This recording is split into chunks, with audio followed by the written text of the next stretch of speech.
Vamos a continuar con la carta de Primera Tesalonicenses, capítulo 4, desde el versículo 1 al versículo 12. La voluntad de Dios, lo titulé. Leer la Biblia es una cosa, muchos la hacen. Estudiarla es otra, y algunos la estudian. Y meditarla es otra. Ojalá que hoy podamos leerla, estudiarla y también meditarla. Que podamos reflexionar lo que el Señor nos quiere decir a través de esta maravillosa carta, escrita tantos años atrás. Y aunque sabemos que el texto, la Biblia, es el mismo en todos los tiempos, ya que su palabra dice, cielo y tierra pasarán, mas mi palabra no pasará.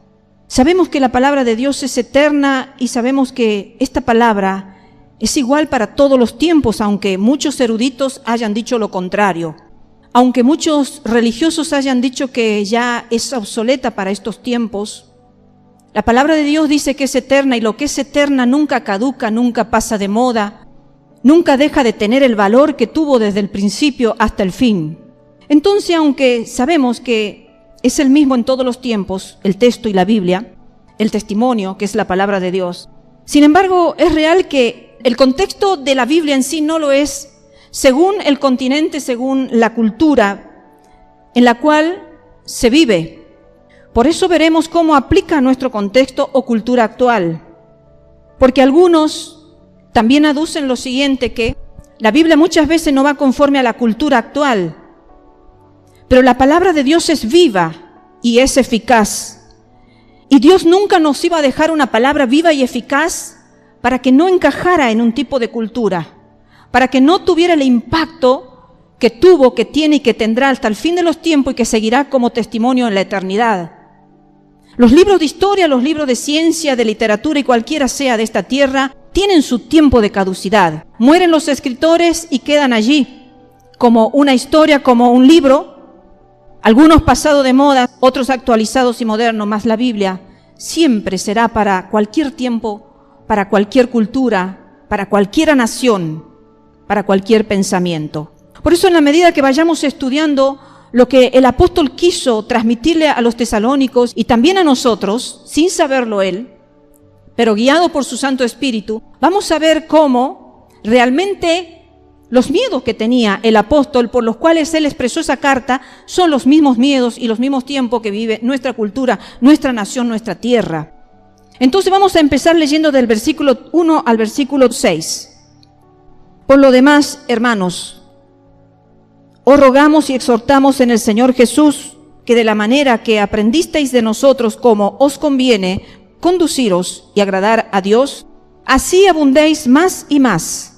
Porque ya sabéis qué instrucciones os dimos por el Señor Jesús. Pues la voluntad de Dios es vuestra santificación, que os apartéis de fornicación, que cada uno de vosotros sepa tener su propia esposa en santidad y honor, no en pasión de concupiscencia como los gentiles que no conocen a Dios, que ninguno agravie ni engañe en nada a su hermano, porque el Señor es vengador de todo esto, como ya os hemos dicho y testificado. Vamos a ir desglosando. Vemos el versículo 3 como dice, pues la voluntad de Dios es vuestra santificación. Y cuando vamos al Padre Nuestro, dado por nuestro Señor Jesucristo amado, dice, Padre nuestro, que estás en los cielos, santificado sea tu nombre, venga tu reino, hágase tu voluntad, como en los cielos, así también acá en la tierra. ¿La voluntad de quién está pidiendo Jesús al Padre? Está diciendo que hágase tu voluntad, la voluntad del Padre, como se hace allá en los cielos, acá también se haga en la tierra. Y vemos cómo Pablo dio estas instrucciones a una cultura romana del primer siglo que estaba marcada por la inmoralidad sexual. Y en esta época, en el Imperio Romano, la castidad y la pureza sexual eran virtudes casi desconocidas. Los votos matrimoniales se tomaron a la ligera y el divorcio era tan fácil que las mujeres podían divorciarse 5, 8 veces, a veces en un transcurso de 3 años, de un año, podían divorciarse las veces que quisieran y recasarse porque así estaba la sociedad en ese tiempo, en el primer siglo de la cultura romana. Entonces era una cultura marcada por la inmoralidad sexual. Y veremos si entonces la palabra de Dios, que estaba siendo instruida en esos tiempos donde primaba esa marca de inmoralidad sexual en la cultura, en la sociedad, en la época, no es la misma que la de nuestros tiempos, de nuestra sociedad. Han pasado más de 2000 años y la misma característica se hace lucir. En otros tiempos un poco más escondido, y en estos tiempos más a plena luz del día, podríamos decir. Entonces, en esta época, en el Imperio Romano, la castidad, como hemos dicho, y la pureza eran como virtudes desconocidas. Sin embargo, los cristianos debían tomar sus estándares de moralidad sexual de Dios y no de la cultura. Porque ¿qué está pasando, hermano, en nuestros tiempos? ¿Qué estándares de moralidad se están tomando en nuestra sociedad? Porque conforme vive la sociedad, podemos nosotros ver si realmente es una sociedad que ama, que busca, que conoce a Dios. O es una sociedad que no ama a Dios, que no busca a Dios y que no conoce a Dios. Podemos ir un poquito al escritor antiguo Demóstenes, que ya lo vimos en prédicas anteriores, pero recordar un poquito sus palabras. Él expresó la opinión generalmente amoral del sexo en el antiguo Imperio Romano. Vamos a primero dar la definición de amoral, y es una persona que carece de sentido o valoración moral.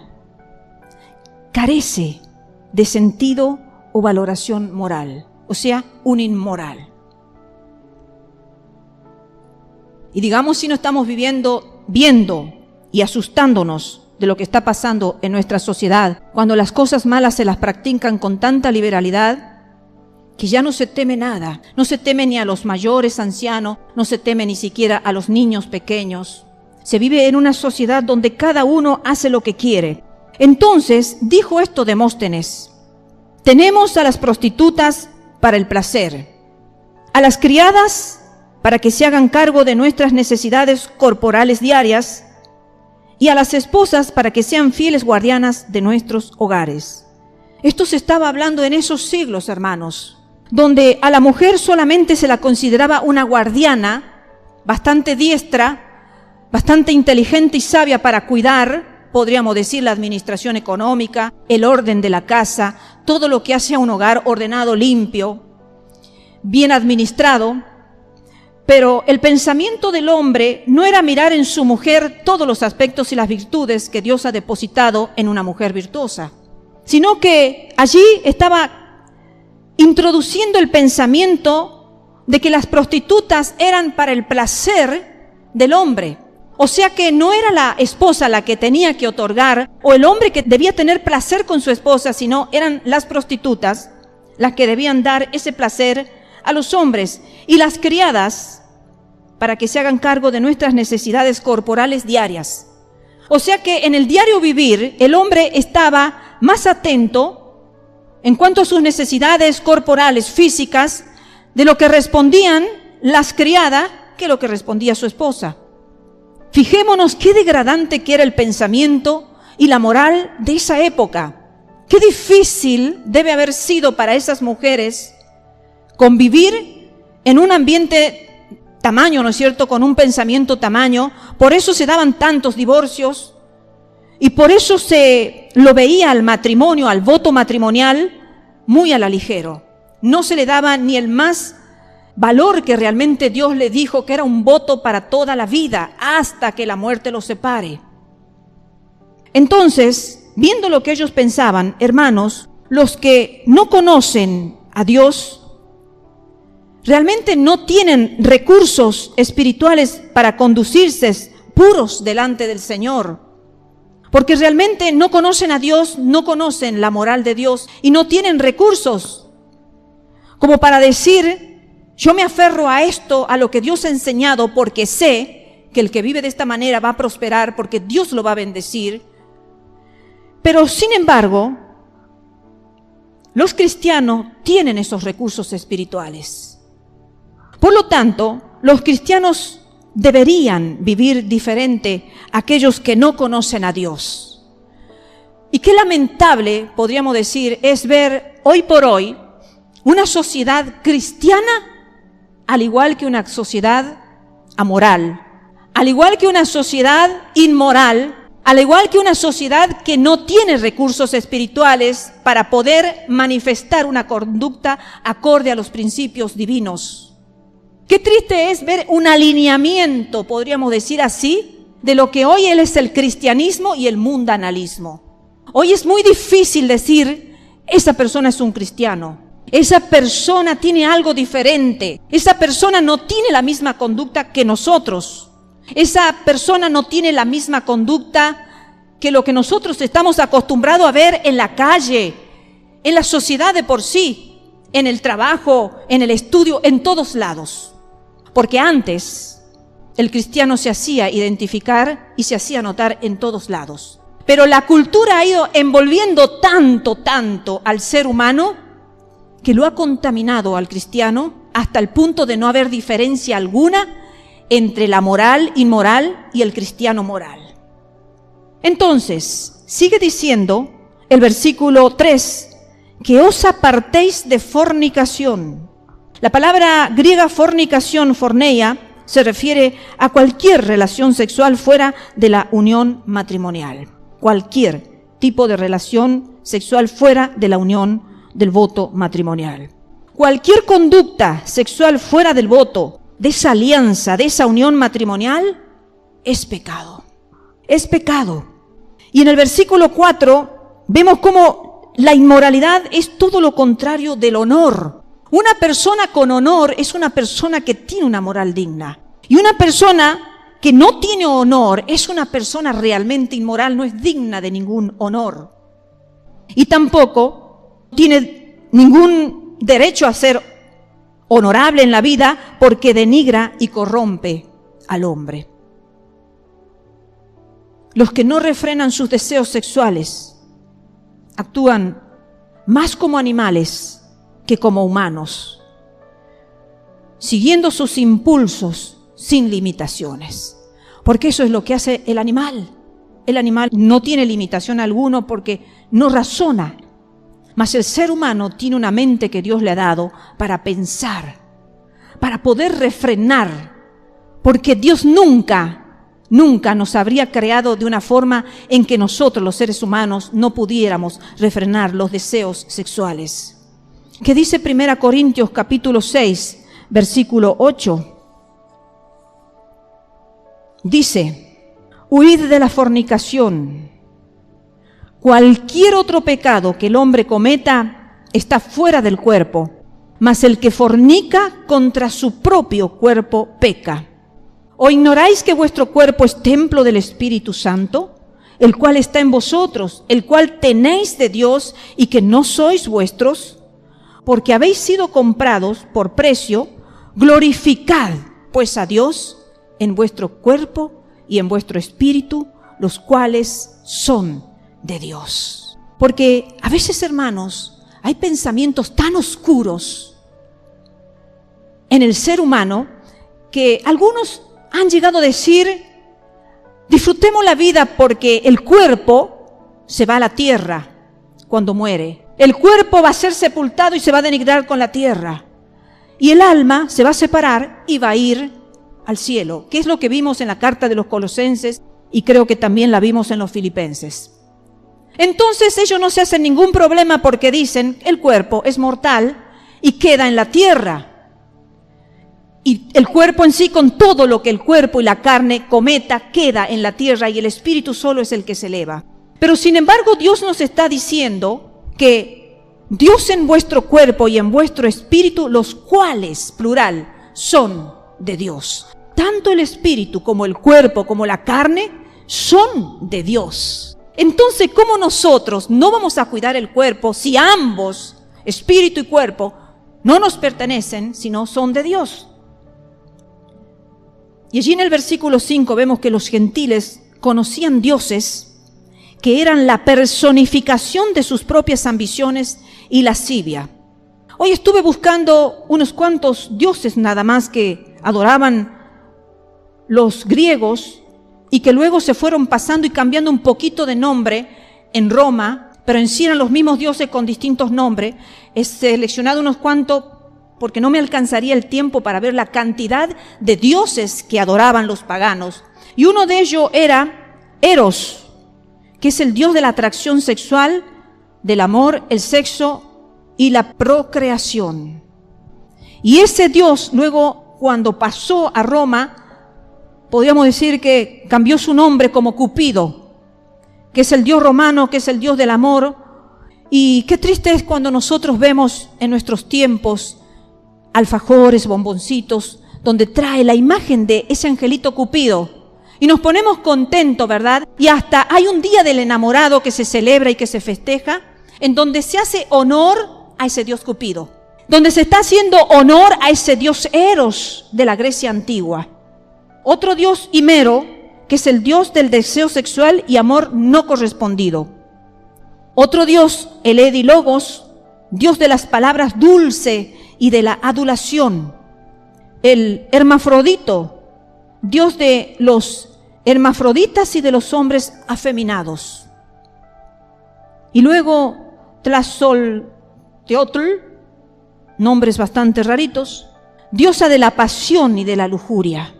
Incitaba al amor desmedido esta diosa y provocaba los deseos carnales, se la consideraba culpable del adulterio. Entonces observen en unos cuantos nomás que he nombrado, porque hubiera perdido todo un día buscando la cantidad de dioses paganos que adoraban los griegos y los romanos, y sus conductas eran conforme a las personificaciones de estos dioses, porque ellos no conocían al Dios verdadero, no conocían el Dios que es santo y que desea la santificación de sus seguidores. Así como estos dioses formaban personas iguales a ellos, sus discípulos tenían las mismas lujurias, las mismas lascivias que ellos, así nuestro Dios también busca que sus seguidores sean santos como Él lo es. Sé santo porque yo soy santo, dice Dios. Entonces es un mandato que a veces la gente se está manejando en esta tierra y moviéndose y viviendo como si adoraran estos dioses griegos y romanos de esas épocas de los primeros siglos y que aún persisten disfrazados y ocultos con el nombre de otros dioses. Porque como fueron transmutados o fueron cambiando o fueron evolucionando hasta llegar a santificarse en nuestros tiempos. Mas nuestro Dios es santo, el único al quien nosotros adoramos y al quien nosotros cantamos y le damos toda la gloria y toda la honra, porque se la merece. Entonces, cuando se es sexualmente inmoral, se agravia, se defrauda y se engaña a otros.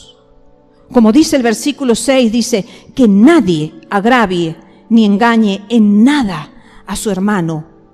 En nada a su hermano. Porque el Señor es vengador de todo esto, como ya os hemos dicho y testificado.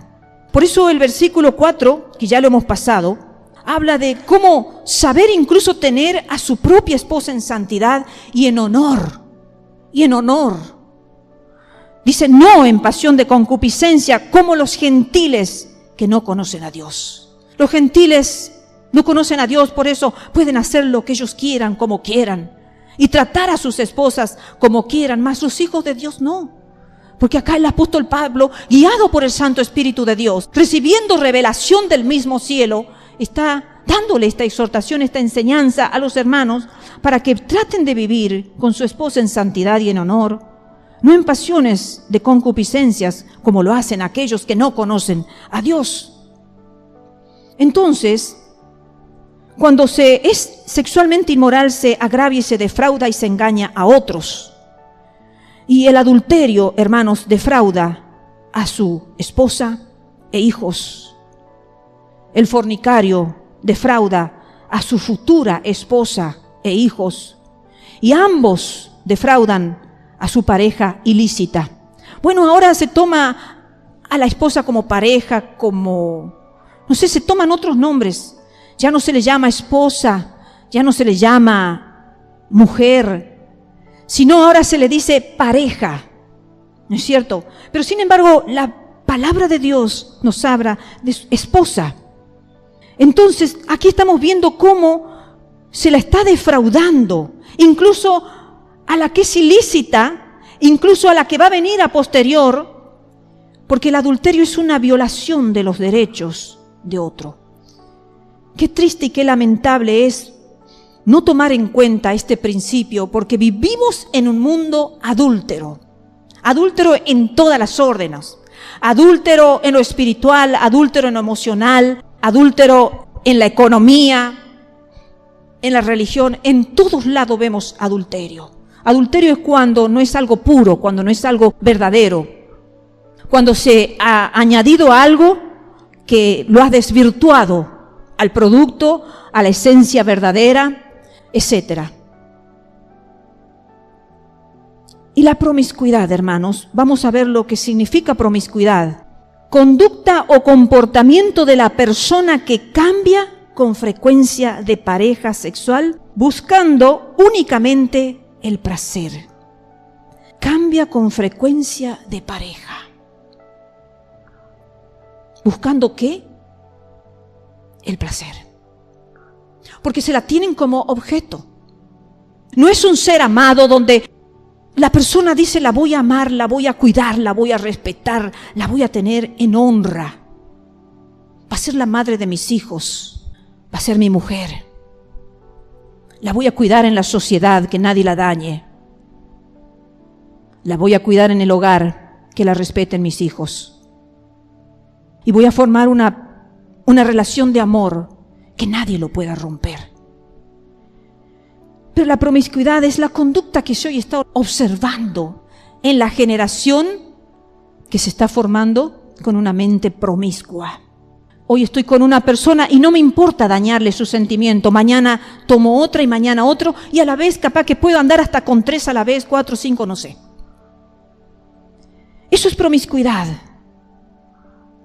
Y la promiscuidad antes del matrimonio representa el robo a otro de la virginidad que debería ser presentada en el matrimonio.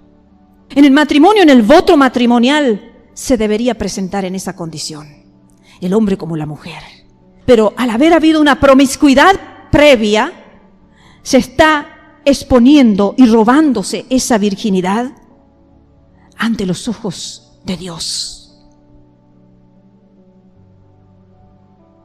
O sea, hermanos, que la futura pareja de una persona promiscua ya desde el comienzo ha sido defraudada. Y Levítico 18, no lo vamos a leer porque es bastante extenso, pero sí se los voy a tratar de simplificar. Allí nos habla de no descubrir la desnudez de otro que no sea su cónyuge. Vemos en el principio como allí le está hablando, dice, habló Jehová a Moisés diciendo, habla a los hijos de Israel y diles, yo soy Jehová vuestro Dios. Yo soy Jehová vuestro Dios. O sea, les tenía que recordar, Jehová, Dios de los ejércitos, Yahweh, que Él era su Dios. Entonces dicen, no haréis como hacen en las tierras de Egipto, en la cual morasteis. ¿Cómo hacían en la tierra de Egipto? ¿Cómo hacían los dioses paganos de Egipto? Egipto estaba lleno de ídolos y de dioses que se adoraban, como acabamos de leer. Esta cantidad también estaban en Egipto y se adoraban y se seguían las costumbres de esos dioses. Entonces Jehová Dios le está diciendo a su nación santa, a su Israel, no haréis como hacen en la tierra de Egipto, en la cual morasteis, en un tiempo morasteis cuando estabas esclavo. Dice, ni haréis como hacen en la tierra de Canaán, a la cual yo os conduzco, ni andaréis en sus estatutos. Porque ahora Jehová Dios los estaba llevando a la tierra prometida, pero era una tierra donde estaban habitando los cananaitas, donde ellos también eran paganos e idólatras y adoraban multitud de dioses. Entonces el Señor les está advirtiendo, yo los saco de una tierra pagana y los voy a introducir una tierra que va a ser suya, pero no hagan como la gente que está allí. Ustedes sigan mis ordenanzas. Y entonces ahí empieza Dios a decirle, ningún varón se llegue a parienta próxima alguna para descubrir su desnudez, yo Jehová. Le sigue diciendo, la desnudez de tu padre o la desnudez de tu madre no descubrirás. La desnudez de la mujer de tu padre no descubrirás. La desnudez de tu hermana no descubrirás. La desnudez de la hija de tu hijo o de la hija de tu hija no descubrirás. La desnudez de la hija de la mujer de tu padre no descubrirás. La desnudez de la hermana de tu padre no descubrirás, porque son parientes. En todos los casos le voy resumiendo, le voy sintetizando, porque son parientes. La desnudez de la hermana de tu madre no descubrirás. La desnudez del hermano de tu padre no descubrirás. La desnudez de tu nuera no descubrirás. La desnudez de la mujer de tu hermano no descubrirás. La desnudez de la mujer y de su hija no descubrirás. Y al final dice, porque es maldad.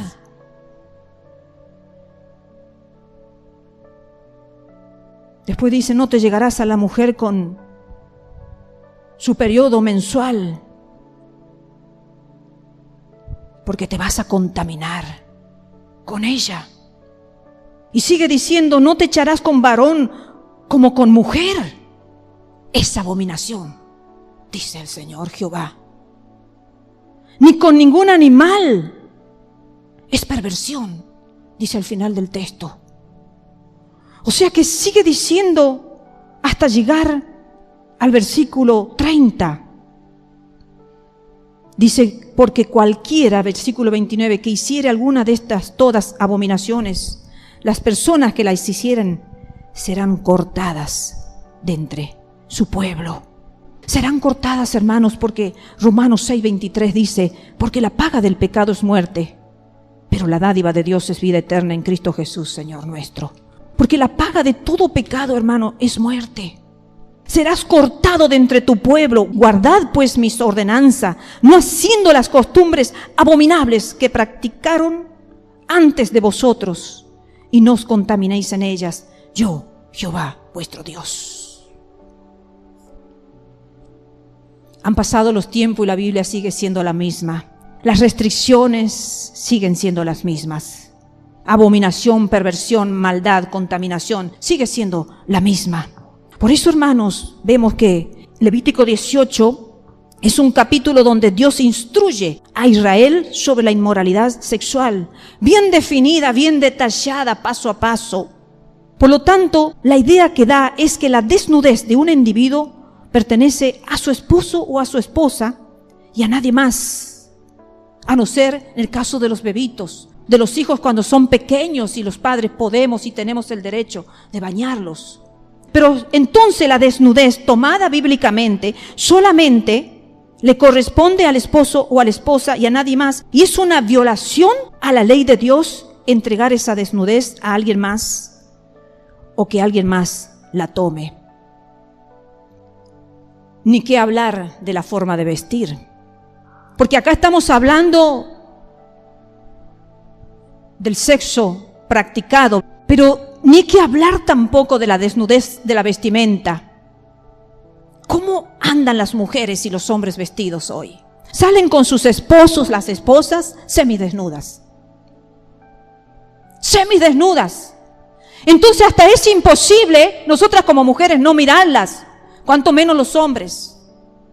Y los hombres también deben cuidar su forma de vestir. Ahora es costumbre de que hay hombres que salen con medio torso descubierto y andan muy contentos por la calle. Cuando antes era una deshonra que un hombre hiciera eso. En tiempos por lo menos de mis padres, de mis abuelos, era una deshonra que el hombre anduviera sin remera a la vista de una mujer. Pero ahora andan por la calle porque les hace calor.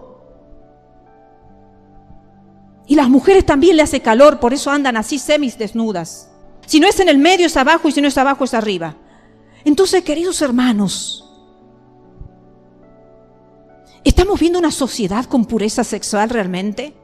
Porque como sea la sociedad, estamos viendo si realmente Dios está en el corazón de esta sociedad. Por eso debemos clamar por nuestra nación. Debemos clamar por nuestro presidente para que sea una persona moral. Porque conforme sea la cabeza será la sociedad, conforme sean las cabezas en el hogar serán los hijos, conforme sean las cabezas en las iglesias serán los feligreses. Aunque hoy nadie respeta a nadie.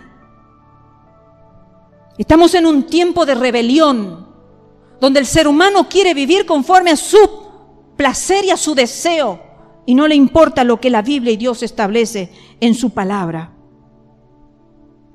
Entonces, aquí Pablo expone razones para la pureza sexual y son 4 y la vamos a ver. Nos haríamos la primera pregunta: ¿por qué entonces deberíamos ser puros sexualmente? La primera razón es, en el versículo 6 dice: porque el Señor es vengador de todo eso. Dice que nadie agravie ni engañe en nada a su hermano, porque el Señor es vengador de todo esto, como ya hemos dicho y testificado. Claro, el apóstol Pablo le está hablando a los hermanos. El apóstol Pablo le está hablando a los que tienen su misma fe, a los que han creído en un solo Dios, a los que han creído que su vida tiene que ser regenerada, cambiada, limpiada y apartarse de todo tipo de inmoralidad. Porque estas palabras, si el apóstol Pablo se la iba a decir a los impíos, paganos que adoraban otros dioses, posiblemente lo apedrearían. Le dirían: tú estás loco, y lo apedrearían. Pero estas palabras el apóstol las está dirigiendo a hermanos que dicen tener la misma fe, que creen en el mismo Dios, que respetan al mismo Dios, que siguen al mismo Dios. Porque el Señor es vengador de todo esto, hermanos. ¿Ustedes creen que a Dios se le puede pasar algún detalle? Acá en la tierra hay muchos detalles que ante nuestros ojos se pueden pasar ocultos. Hay muchos engaños en la tierra y alguno dice: ese se fue a la tumba con sus secretos. Y muchos se podrán ir a la tumba con sus secretos, pero esos secretos ante los ojos de Dios no son secretos. Ante los ojos de Dios, esa persona que fue con un secreto en la eternidad tendrá que reconocer. Dios le tendrá que recordar el momento, el día y la hora en que estuvo haciendo esas cosas secretas. Así que Dios es vengador de todo, hermanos. De todo esto está diciendo el apóstol Pablo. Por eso es que la pureza sexual es tan importante, porque nosotros seguimos un Dios santo, hermanos. Y no podemos decir: yo voy a ir al cielo y voy a ser recibido por mi amado Dios, habiendo sido un pecador no arrepentido. Porque podemos y somos pecadores, pero tenemos que arrepentirnos. ¡Qué hermoso! Me encanta cantar las canciones cuando habla de la sangre del Cordero. Me encanta cantar las canciones donde podemos decir que la sangre del Cordero nos limpia de todo pecado. ¡Qué hermosos, hermanos! Pero no nos da autoridad para seguir pecando. Por eso podemos estar seguros que Dios va a castigar la inmoralidad sexual y que nadie se escapa con este pecado, incluso si no ha sido descubierto.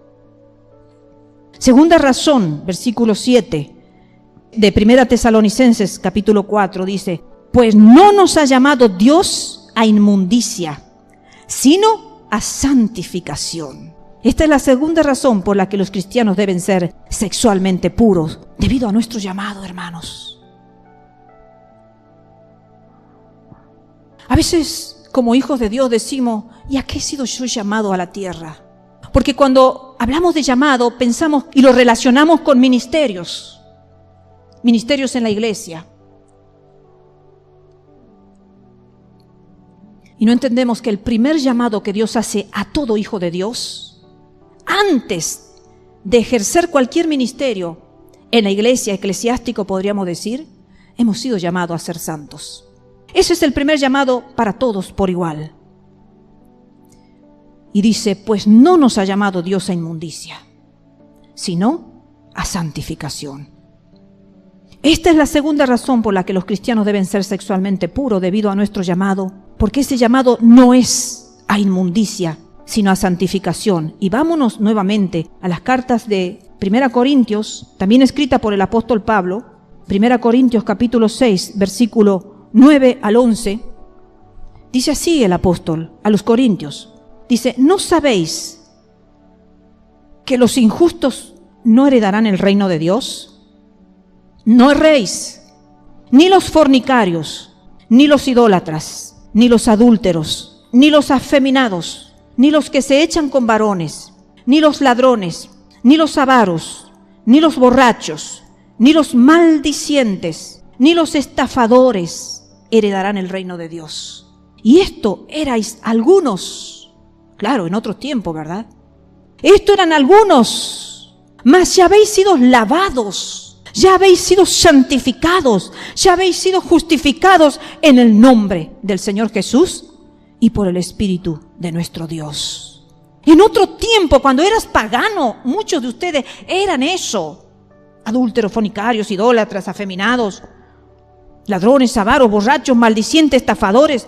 Pero esos no heredan el reino de Dios. Pero ahora ustedes han sido lavados con la sangre del Cordero y han sido sellados con el Espíritu de Dios. Y también dice el apóstol Pablo en 1 Corintios capítulo 6, versículos 15 al 17, dice: ¿no sabéis que vuestros cuerpos son miembros de Cristo? ¿Quitaré pues los miembros de Cristo y los haré miembros de una ramera? De ningún modo. ¿O no sabéis que el que se une con una ramera es un cuerpo con ella? Porque dice: los dos serán una sola carne. Pero el que se une al Señor, un espíritu es con Él. Entonces, hermano, no podemos estar nosotros en la vida diciéndonos que somos cristianos cuando no somos miembros de Cristo. ¿Por qué no llegamos a ser miembros de Cristo? Porque al unirnos con una ramera nos hacemos cuerpo de la ramera. Y al ser cuerpo de la ramera no podemos ser cuerpo de Cristo. Y antes, por lo menos en mis épocas, las rameras o prostitutas eran bien identificables, porque ellas no estaban entreveradas con toda la gente. Ellas estaban en lugares que no daba ni gana pasar por ello y era conveniente no pasar. Calles oscuras, lugares donde practicaban sus hechos, vestidura muy particular, eran bien identificables. Pero hoy realmente podemos decir que eso está para un lugar y para un sector y para una clase de mujer, cuando las mujeres están dándose a la vista como rameras. Donde la mujer ha perdido todo el pudor, donde la mujer no le importa si ayer ha estado con un hombre y hoy está con otro y mañana con otro. No le importa que su cuerpo sea la comida de la vista de muchos hombres o mujeres lasciviosos o lujuriosos. Entonces, queridos hermanos, vivimos en un mundo difícil, sí lo vivimos. En un mundo contaminado, sí lo vivimos. Pero hemos sido puestos en este mundo para hacer luz, para ser diferentes. Para nosotros cambiar a una sociedad corrompida, no para que la sociedad nos cambie. El cristianismo nunca puede cambiar. El cristianismo lleva el nombre de Cristo. Un ser santo, puro, único. Tenemos que considerar que nuestros cuerpos son miembros de Cristo. ¿Nos hemos puesto a pensar que nuestro cuerpo es el miembro de Cristo? Y entonces dice el apóstol: quitaré pues los miembros de Cristo y los haré miembros de una ramera. Hasta ese punto, cristianos, porque le está hablando a los hermanos, a los que se hacen llamar cristianos. Debemos glorificar a Dios en nuestro cuerpo, hermanos, y también en nuestro espíritu, porque los dos son de Dios. Cuerpo, alma, espíritu, mente, todo le pertenece a Dios. Tercera razón, versículo 8. Dice: así que el que desecha esto, no desecha a hombres, sino a Dios, que también nos dio su Espíritu Santo. ¿Qué desechar? La santificación. Entonces, dice que así que el que desecha esto, no desecha a hombres, sino a Dios. Esa es la tercera razón para la pureza sexual. Es que rechazar el llamado de Dios a la pureza sexual no es desechar al hombre, sino desechar a Dios mismo. Cuando nosotros vivimos en esta vida inmoralmente, lo estamos desechando a Dios, porque estamos desechando, hermano, la pureza, la santidad de Dios. Estamos manifestando que no nos gusta ser santos como Dios es santo. Entonces, hay muchos que están negándolo a Dios con sus conductas, con sus vidas acá en la tierra. Pero a veces lo vemos sentado en la iglesia alabando a Dios y adorando como si fueran hijos de Dios. No nos dejemos engañar. Porque dice su palabra: Dios no puede ser burlado, que todo lo que el hombre sembrare, eso también segará. Si hemos sembrado para vida eterna segaremos. Mas si hemos segado para la carne, perdición y muerte eterna, hermanos. La fuerte instrucción de Pablo no parece que fue direccionada a los tesalonicenses porque quizás ellos estuvieran en algún pecado realmente. No, ningún pecado específico es mencionada en esta carta. No se habla de ningún pecado de los tesalonicenses. O sea que vemos que la intención de Pablo fue de prevenir el pecado y no en sí de reprenderlo, porque en realidad estos hermanos eran admirables. Pero Pablo lo estaba previniendo teniendo en cuenta que el trasfondo de esa sociedad en el cual vivían los tesalonicenses. Como también previnió a los colosenses y a los filipenses, y en todas sus cartas siempre está dando una reprensión. No porque realmente hubiera ese tipo de pecado entre este grupo de hermanos, sino sabiendo y conociendo la inmoralidad que estaba primando sexual, el trasfondo de esa sociedad y la fuerza seductiva que lleva la inmoralidad sexual en sí, los estaba previniendo, hermanos. Para que a ustedes no les suceda, porque la seducción moral es algo terrible. Va llevando en sí el espíritu jezabélico, el espíritu de Atalía y el espíritu de Dalila, 3 mujeres que fueron dejadas en la Biblia como mujeres inmorales. Entonces, queridos hermanos, ¿debemos huir de la inmoralidad sexual? Sí, hermanos. Debemos huir, hermanos, debemos esforzarnos, dice la palabra de Dios, resistir al diablo y huirá de vosotros. Si no le provocamos resistencia, el diablo va a seguir avanzando en nuestras vidas. Tenemos que poner voluntad, fuerza, ánimo, hermanos, y ayudarnos. Tan importante es venir a la casa de Dios, porque escuchamos palabra, porque nos instruimos, porque nos afirmamos en ella, porque nos edificamos en la palabra, porque nos consolamos, porque nos fortalecemos. Y la cuarta razón, en el versículo 8 dice: así que el que desecha esto, no desecha al hombre, como hemos dicho, sino a Dios, que también nos dio su Espíritu Santo. Porque también nos dio su Espíritu Santo, por eso debemos nosotros entonces rechazar la inmoralidad sexual. Esta es la cuarta de las razones para tener pureza sexual, hermanos, que se nos da en este pasaje. Sabemos que se nos dio el Espíritu Santo que fortalece al cristiano para poder vencer el pecado sexual. No con nuestra fuerza no lo vamos a poder vencer, hermanos. Por más que nosotros nos esforcemos e intentemos en la carne, vamos a caer 1 y 2 y 3 y todas las veces posible. Pero es el Espíritu de Dios. Por eso es tan importante llenarnos de la presencia de Dios. Es tan importante decirle al Espíritu Santo: ven, Espíritu Santo, lléname. No nos conformemos con tener un vaso a media lleno de la presencia del Espíritu Santo. Algunos dicen: no, pero sí, yo he sido bautizado con el Espíritu Santo un día. Y yo algún día he ido a la iglesia y he sentido la presencia de Dios y he sido tocado y he sentido ganas de llorar y he sentido esa cosa que solamente el Espíritu de Dios provoca en las personas. Pero un día. ¿Y cuántos días vives en la tierra? ¿Cuántas horas vives en la tierra en un mundo contaminado? Si no nos llenamos a diario, si no leemos su palabra, si no buscamos su rostro, si no venimos a la iglesia para tener comunión con los hermanos, si no venimos a edificarnos, hermanos, a embebernos de la presencia del Espíritu Santo, no vamos a tener fuerza para vencer todo eso, hermanos. Entonces, porque habita el Espíritu Santo en nosotros, es una de las razones que no podemos contristarlo al Espíritu Santo. Imagínense cómo se sentirá el Espíritu Santo cuando nuestro cuerpo peca.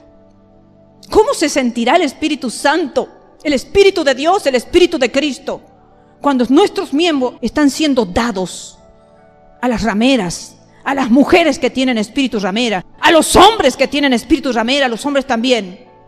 Entonces, queridos hermanos, son razones suficientes para decir que debemos esforzarnos para vivir una vida como Dios quiere, que seamos discípulos de un Dios santo.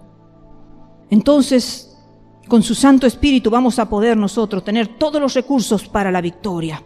Somos responsables de usar esos recursos. Los hijos de Dios somos responsables. Y en el versículo 9 dice: pero acerca del amor fraternal no tenéis necesidad de que os escriba. Sí, los tesalonicenses habían aprendido de Dios sobre la importancia del amor. Y asimismo todos nosotros también debemos recibir ese recordatorio. Qué poquito tiempo que estuvo Pablo con los tesalonicenses y aprendieron a amar verdaderamente. 3 semanas estuvo y fue suficiente para que ellos entendieran es que el que viene con un corazón abierto, hermanos, se va a abrir para la llenura del Espíritu, se va a abrir para la llenura y para el conocimiento del verdadero amor puro de nuestro Dios, y para que con ese amor puro podamos amarnos los unos a los otros, sin mirarnos con recelo, sin mirarnos con dudas, sin mirarnos con incertidumbre, sin mirarnos desconfiando, sino mirarnos como que te estoy mirando a Cristo en ti. Te amo, te miro y te amo porque estoy mirando a Cristo en ti. Ellos habían aprendido de eso. Y nosotros también debemos aprender, hermano. A veces llevamos años de cristianos y no podemos amarnos como Dios nos amó a nosotros. Porque de tal manera amó Dios al mundo que ha dado a su Hijo unigénito para que todo aquel que en Él cree no se pierda, mas tenga vida eterna. ¿Qué estamos haciendo nosotros por el prójimo? ¿Estamos nosotros realmente procurando que también esas almas perdidas que andan en este mundo que lo está llevando al infierno también conozcan de ese Dios santo? ¿Estamos predicándole el Evangelio? De distinta forma, hermanos, se puede predicar el Evangelio. A veces algunos tienen llamado para multitudes y hay iglesias que son monumentales, que a veces vamos por YouTube y vemos iglesias que son tremendas, no sé, que son escenarios tremendos, con multitudes y millones de gente. Y tienen ese llamado para esas multitudes. Hay otras iglesias que están solas en la montaña y Dios los está nutriendo en esa montaña solita. A esos poquitos, a esos unos, a esos dos, a esos tres. En medio de ellos yo estoy, dice el Señor. Donde están dos o tres, dice el Señor, yo estoy en medio de ellos. Porque quiere decir que iban a haber tiempo, oportunidad, situaciones y lugares donde iban a haber dos o tres nada más. Y no tenemos también oportunidad para cuando salimos a la calle todos los días predicar el Evangelio. ¿Cómo? Con nuestra forma de andar, con nuestra conducta, con nuestra vestimenta, con nuestras acciones, hermanos. A veces se predica más en el silencio que con las muchas palabras. A veces, hermanos, damos más testimonio con la conducta, hermanos. En el trabajo, conducta en el estudio, conducta en la calle. ¿Cómo reaccionamos ante las agresiones? Porque hoy en día hay que salir encomendándose en las manos de Dios. Si hay una pequeña infracción, insultos, nos dicen de todo menos bonitos. Salimos a la calle y cualquier situación que nos pasa, ¿cómo reaccionamos? ¿Cómo nos movilizamos? ¿Cómo somos, hermanos? Sin palabra podemos predicar de un Cristo vivo, de un Cristo santo podemos predicar, para que la gente no esté mirando a una persona y diciendo, ¿y esta qué es? O conversando y diciendo, yo soy cristiana, y la tenemos que mirar de arriba para abajo para decir, ¿cristiana? ¿Cristiana? Cristianos somos portadores de Cristo. Y Cristo fue una persona con moral. Cristo fue una persona que vivió en santidad. No se le halló ningún descrédito inmoral a nuestro Jesús amado cuando estuvo en la tierra. Entonces, hermanos, el versículo 10 dice, y también lo hacéis así con todos los hermanos que están por toda Macedonia. Pero os rogamos, hermanos, que abundéis en ello más y más. No eran que los tesalonicenses no tuvieran amor. Su amor fraternal era bien conocido, pero ellos debían abundar más y más en su amor. No debemos conformarnos con cuotas, hermanos, con cuotas, con medidas, como diciendo, yo ya he amado a esta persona de esta manera, sino ver de qué forma podemos seguir amando con el amor de Cristo, con el amor con que Cristo nos amó a nosotros, que se entregó a sí mismo todo su ser, toda su sangre fue derramada, murió nuestro Señor por nosotros. Dice el versículo 11, y que procuréis tener tranquilidad.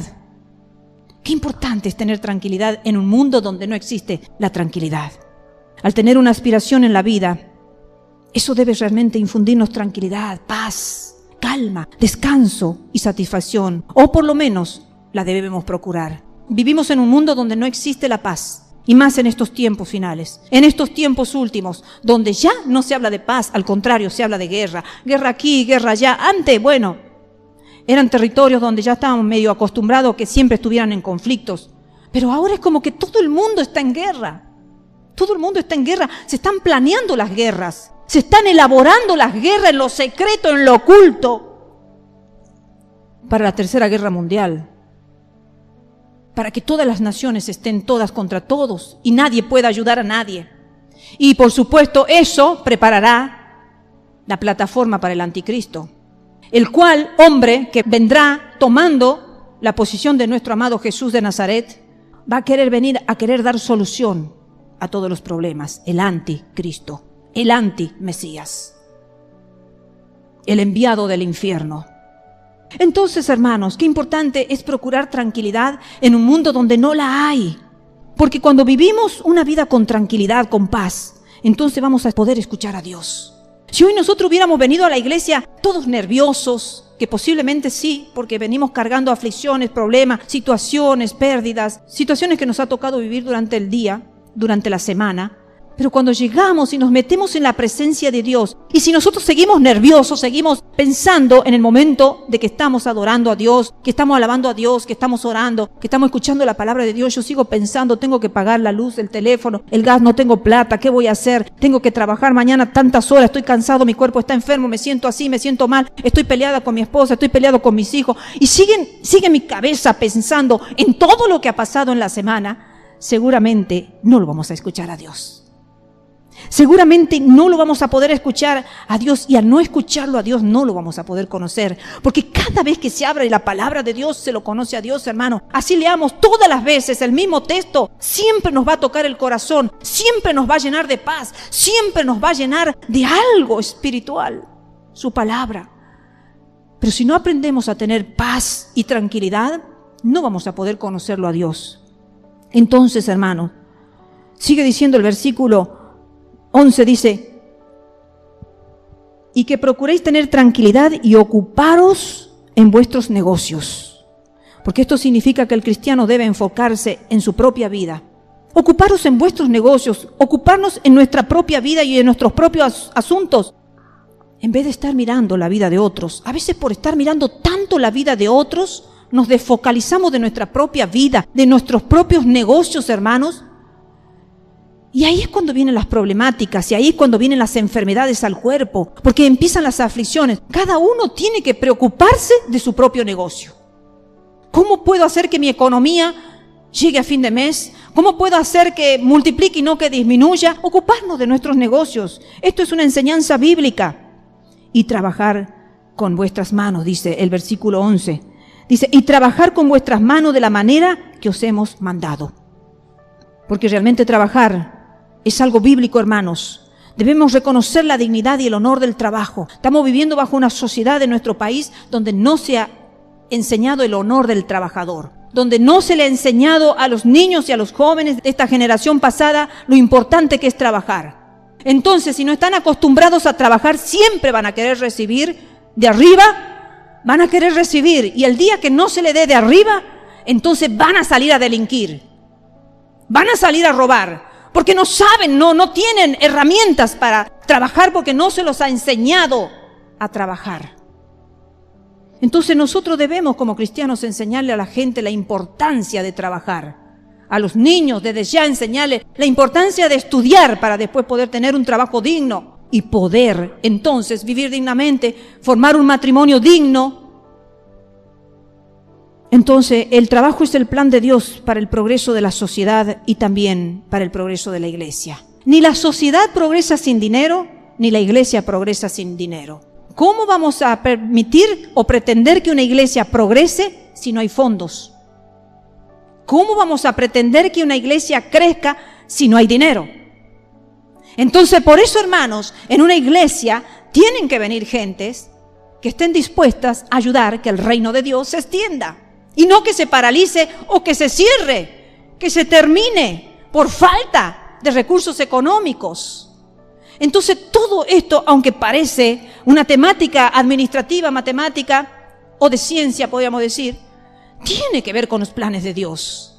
Porque las cosas no crecen de la nada. Es todo un eslabón, una cadena donde todo ayuda a todo. Y no podemos nosotros aislarnos y decir que el otro lo haga, yo no lo hago, porque todos formamos parte de un cuerpo. Estoy hablando a los hermanos, porque no podemos pretender que eso se conciba y se entienda en una mente irracional, en una mente influenciada por el infierno y no por el cielo.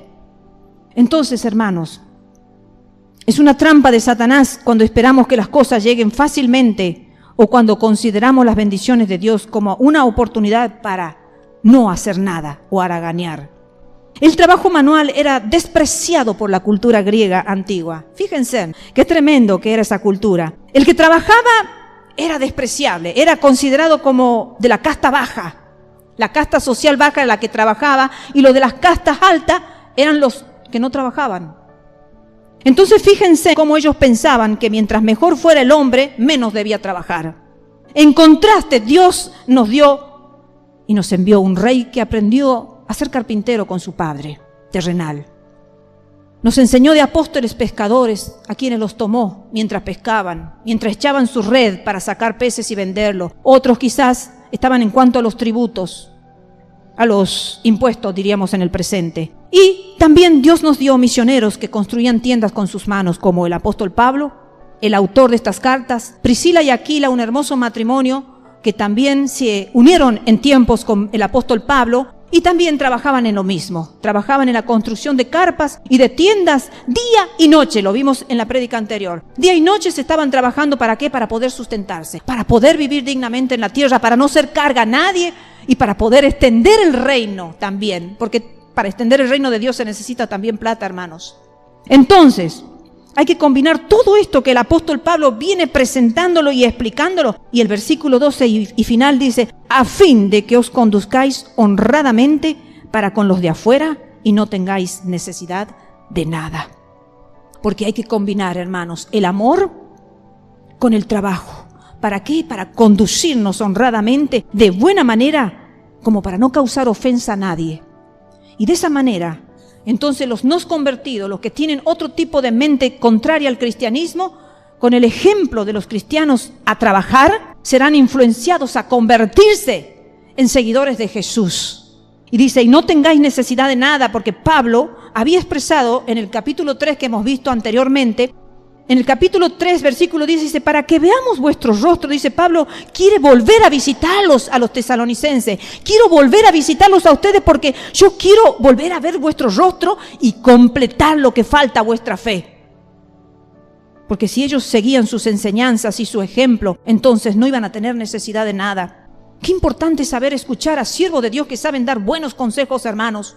Porque a veces por no querer escuchar el sabio consejo, es que muchas veces, hermanos, han sucedido situaciones tristes, lamentables, en donde se han perdido trabajos y la gente se ha desesperado, no ha sabido cómo manejar la situación. Algunos se han quitado la vida, otros se han lanzado a las drogas, al alcoholismo, distintas situaciones por no tomar el sabio consejo de aquellos que están dispuestos a presentar la perspectiva divina, cómo solucionar nuestros problemas en determinadas áreas, en determinados momentos. Entonces, si ellos seguían las enseñanzas de estos misioneros como Pablo, Silas, como Timoteo, todos ellos, su ejemplo, no tendrían entonces necesidad de nada. Entonces, podría decir el apóstol Pablo que habían llegado al lugar de genuina madurez cristiana. Qué hermoso, hermano. ¿En qué posición queremos quedarnos como cristianos? ¿En qué posición? Como niños recién nacidos que solamente necesitan la leche para alimentarse de lo básico que necesita todo ser humano. Cuando se nace no se puede dar un sólido, se le tiene que dar la leche materna, luego se va aumentando un poquitito, se pasa a la mamadera, otro tipo de leche, y luego se va pasando a las papillas, hasta que luego el niño ya se acostumbra a comer y masticar todo lo que puede masticar y comer. Porque ya se ha madurado su intestino, su estómago, está en condiciones de recibir cosas más fuertes. Entonces, en lo espiritual es lo mismo, hermanos. Si hemos llegado al Evangelio, hemos conocido a Cristo, hemos conocido una nueva forma de vivir, no nos conformemos, hermanos. Lleguemos, como el apóstol Pablo estaba diciendo allí, dice, a fin de que conduzcáis honradamente con los de afuera y no tengáis necesidad de nada. Porque al no tener necesidad de nada, hermanos, es porque hemos llegado a un equilibrio en la vida. Tanto en la vida material como en la vida espiritual, como en la vida emocional. No tenemos falta ni necesidad de nadie. Hemos alcanzado un grado de fe. Tenemos un grado, una cuota de amor tremenda, donde podemos amarnos fraternalmente, podemos ayudarnos y entendemos que es necesario trabajar. Y también, hermanos, si seguimos todas las enseñanzas que el apóstol ha enseñado y ha instruido, es que realmente somos maduros como cristianos. Que el Señor nos ayude y nos bendiga a todos.